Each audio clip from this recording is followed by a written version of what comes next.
범죄 전쟁을 하면서 그러면서 자기 독재를 더 강화했죠.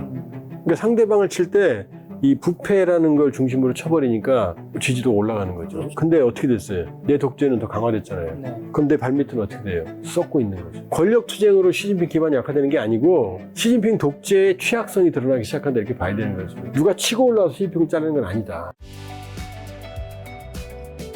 자, 그러면 이제 중국의 스트롱맨 또 여쭤봐야 되는데, 시진핑과 중국. 시진핑 실각설 이야기가 나오고 있던데, 이게 진짜인지랑 아니면 그냥 자극적인 뉴스인지, 만약 진짜라면 권력 투쟁의 증거인 걸까요? 독재체의 구조적 부패가 드러나는 현상일까요? 지난 편에 트럼프 비판을 많이 했기 때문에 네. 이제 시진핑도 좀 욕해야 네, 이제 균형이 맞겠죠. 하나씩 다 까는 건가요? 다음 편에 이제 러시아 푸틴을 까고. 아, 푸틴은 학교 선배니까 또 러시아를 자주 가야 되니까 푸틴을 많이 깠으니까. 자, 계속 실각설 나오잖아요. 네. 뭐 가을에 뭐 물러난다, 뭐 쿠데타가 일어난다. 우리가 좀 정리를 해보면 왜 시진핑 실각설이 계속 나왔냐면 그동안 이제 뭐 파룬궁 같은 해외 반중국 반체제 매체 이런 데서 그냥 감정 섞인 실각설, 그러니까 희망회로 돌리는 이런 얘기들이 실각설이 많이 나왔어요. 근데 이번에는 마이클 플린이라고 하는 트럼프 일기 때 안보 보좌관, 이 시진핑 실각설을 얘기했어요. 트럼프 일기 때 백악관 안보 보좌관이면 어마어마하잖아요, 직함이. 그 다음에 미국의 또 관련된 인사, 전 버뮤다 총영사 기억이 되는데 그 양반은 구체적인 뭐 후임까지 얘기를 한 거예요. 네. 자, 그러니까 이걸 또 대만 매체에서 받았어요. 그러니까 그동안은 그냥 찌라시 수준이었는데 이제 미국 안보 보좌관 그러면 뭐 있어 보이잖아요. 네. 이게 일파만파가 되는 거예요. 그리고 이 배경은 뭐냐? 원래 소설을 쓰려면 소재들이 필요하잖아요. 그렇죠. 중국의 인민해방군 PLA를 관리 감독 지휘하는 건 중국 내각이 아니에요. 중국 공산당이에요. 덩샤오핑이라고 아세요? 작은 거인. 오늘날 중국을 만들게 한 위대한 중국 사람으로는 정말 유닌 같은 네.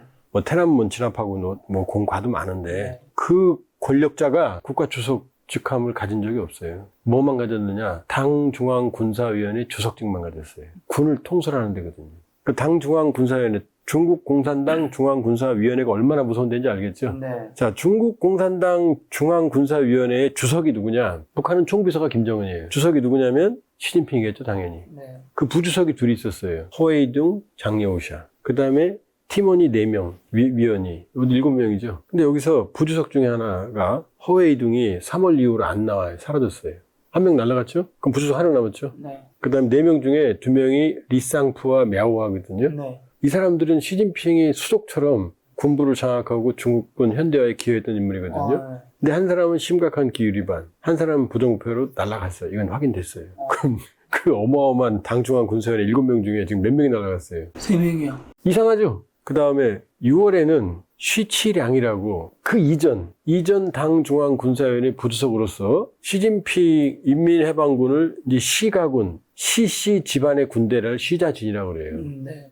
시자진으로 만드는데, 물론 이제 시진핑 측근을 시자진이라고 그러는데, 네. 인민해방군을 장악하는데 결정적인 역할을 했던 쉬치량이라는 인물이 조깅하다 심장마비로 죽어요.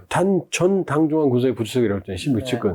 그럼 지금 그림을 그리면 어떻게 돼요? 시진핑 측근들이 실각하거나 막 죽잖아요. 네. 그 다음에 브릭스는 중국한테는 정말로 그 한여름 더운 날 풀장이에요. 브릭스를 중심으로 러시아, 브라질, 인도, 남아프리카 공화국, 그 다음에 여기 더 붙었어요. 지금. 그래서 전 세계 GDP 39%인데, 여기는 미국에 대항하는 힘겨운 시진핑의 아주 즐거운 놀이터거든요. 네. 근데 이번에 브릭스에 최초로 불참을 했어요. 자, 이렇게 하니까 이제 소설 소재가 되잖아요. 그러니까 어떤 나오느냐. 자, 당중앙 군사의 2명 중에 하나 남았다 그랬죠. 장여우샤. 장여우샤가 시진핑의 반기를 들어서 시진핑 측근들을 제거하고 시진핑을 실각시키고 쿠데타를 일으키고 지금 허수아비고 일파만파 막 소설들이 써지는 거예요. 이게 지금 시진핑 실각설이에요. 그럼 그럴 가능성은요? 현재 여기까지는 이제 그럴 수 있다라는 약간 소설 같은 거라면 없다. 그럴 수 없다.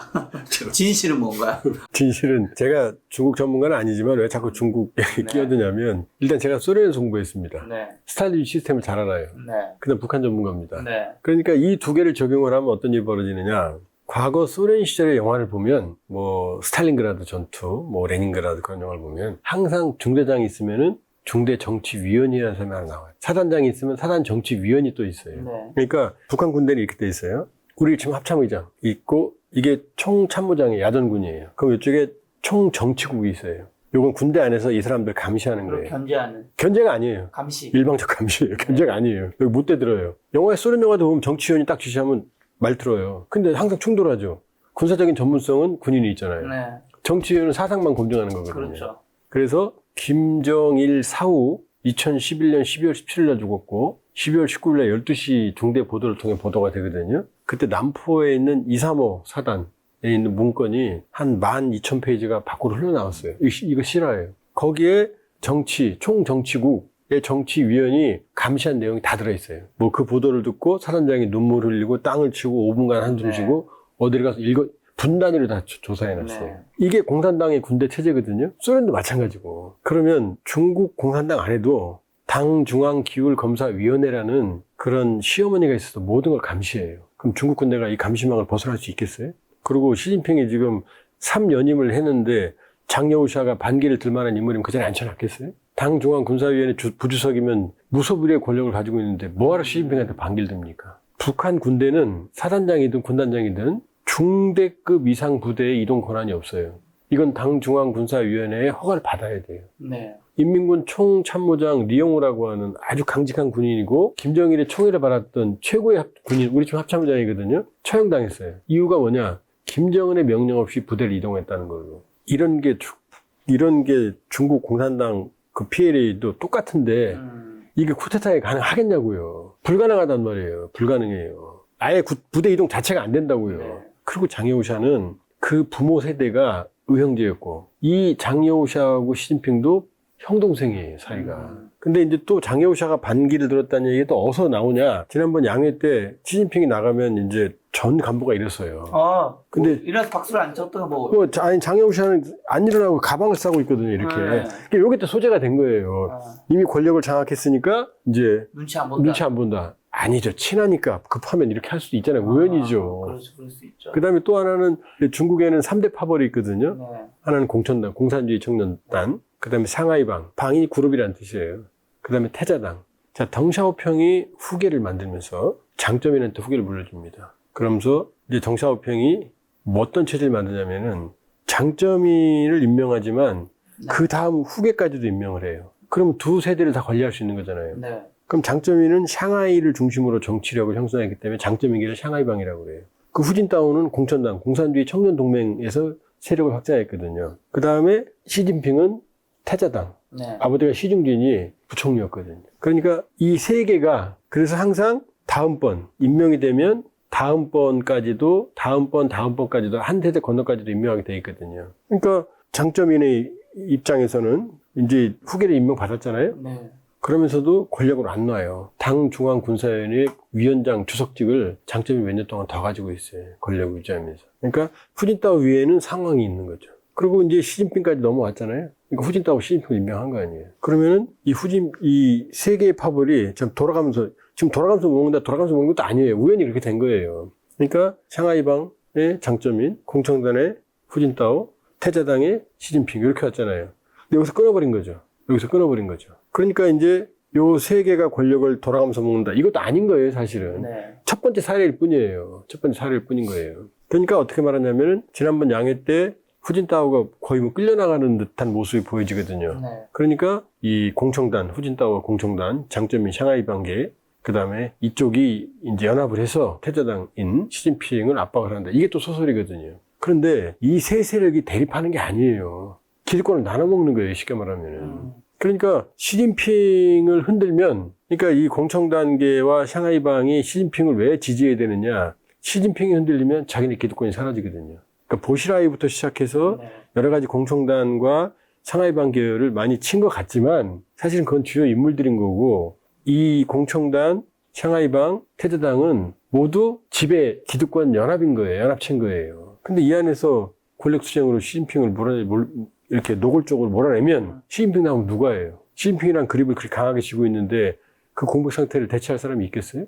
그러니까 지금 보면 지금 권력 투쟁설은 제가 보기엔 아닐 거다. 그럼 왜 이런 일이 벌어지느냐? 더 무서운 일이다. 이게 사실 더 걱정할 일이다. 그건 뭐냐면 모든 독재는 썩죠. 그렇죠. 고인물은 썩죠. 왜? 권력이 민주주의는 네. 능력이 있는 사람들을 올라가는. 올라가죠. 근데 독재는 아니에요. 아부하고 충성하는 네파벌 능력이 없어도 상관없어요. 아무래도 아무래도 독재를 해야 되니까. 독재를 해야 되니까 충성심이 더 우선이란 말이에요. 그렇죠. 능력보다는. 그러다 보면 이 부정부패가 원상이 되는 거예요. 네. 그러니까 시진핑이 장기 집권을 하기 위해서 경쟁자들을 제거할 때, 파벌을 없앴다기보다는 경쟁자들을 제거할 때 보시라이부터 시작해서 네. 바로 부정부패를 세웠거든요. 그러니까 지금 실각된 사람들도 다 부정부패에 연루된 거예요. 그런데 문제는 뭐냐? 시진핑이 부정부패를 명분으로 시진핑판 범죄와의 전쟁을 한 거예요. 그래서 지금 뭐 필리핀, 라오스, 그 다음에 뭐 미얀마, 그 다음에 캄보디아 이런 데 범죄의 원상이 되는 것도 중국에 있던 범죄 조직들의 상당수가 이전에 갔기 때문이에요. 시진핑이 들어오면서 범죄와의 전쟁을 겪고 이게 시진핑 인기의 비결이에요. 네. 그러니까 범죄의 전쟁을 하면서 위도 치고 네. 아래도 정화하기 시작한 거예요. 그러면서 자기 독재는 더 강화했죠.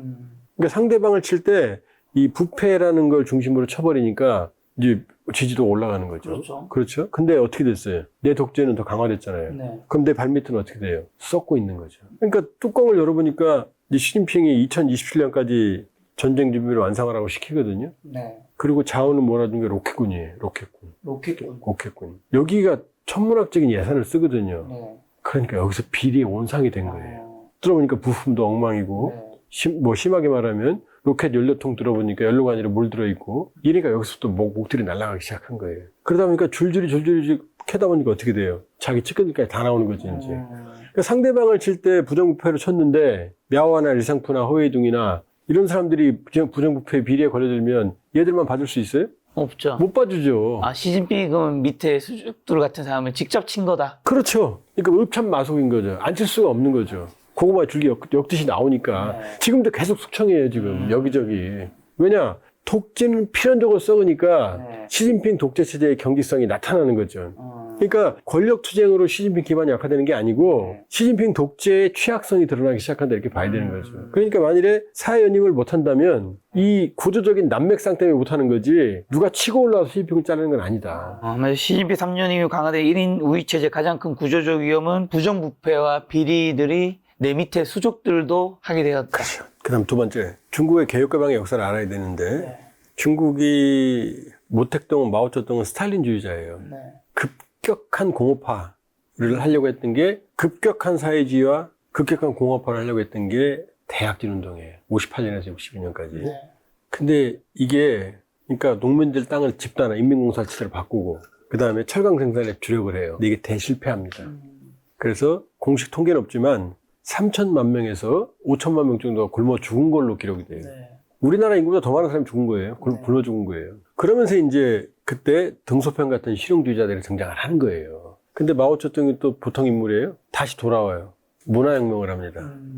60년대 중반부터. 뭐냐? 내가 실패한 건 네. 내가 잘못해서가 아니고 바로 부르주아 사상 봉건주의 때문이야. 이걸로 피비린내라는 또 사상혁명을 시작을 해요. 그러니까 이제는 산업적 대약진 운동을 정신세계에서 문화적 대약진 운동을 한 게 문화대혁명이에요. 네. 그래서 이 시기에 직간접적으로 학살당한 사람이 100만 명으로 추산돼요. 등소평도 하방당해서 돼지우리 치고 그랬어요. 그리고 76년 죽잖아요. 네. 마오쩌둥이. 그러니까 이제 등소평이 컴백해서 이제 이렇게 생각하는 거예요. 이념이 뭐가 중요하냐? 밥 먹어야지. 그래서 유명한 흑묘 백묘론. 묘가 고양이 묘자예요. 이게 케이트만이요. 흑묘 백묘. 검은 고양이든 흰 고양이든 아무 상관없다. 고양이는 쥐만 잘 잡으면 된다. 이게 덩샤평의 실용주의예요. 그러면서 1978년 드디어 개혁개방을 시작합니다. 79년 네. 미국과 수교를 해요. 중국은 소련과 왼수였기 때문에 미국이 이간질한 거죠. 너 일로 와. 그러면서 미국이 전폭적인 지원을 해줘요. 사실은 오늘날의 중국이라는 위협을 만든 건 미국이에요. 본인들이 만들었어요. 본인들이 오늘 중국이라는 깃털을 만들고 이제 와서 이제 징징대는 거죠. 그러니까 덩샤오핑의 개혁개방으로 중국은 두 자릿수 때 이제 기적적인 성장을 하기 시작을 합니다. 그럼 중국 인민들이 어떻게 생각해요? 지금 개혁개방을 중국 인민들이 시작했어요? 공산당이 했어요? 공산당이 했잖아요. 그러니까 중국 인민들은 공산당이 개혁개방해서 밥은 먹여주네? 중화민족주의가 따라 올라가는 거죠. 이제. 그렇죠. 그러니까 공산당을 돌을 던질 이유가 없죠. 네. 그리고 지금 G2가 됐잖아요. 근데 차이나 피크.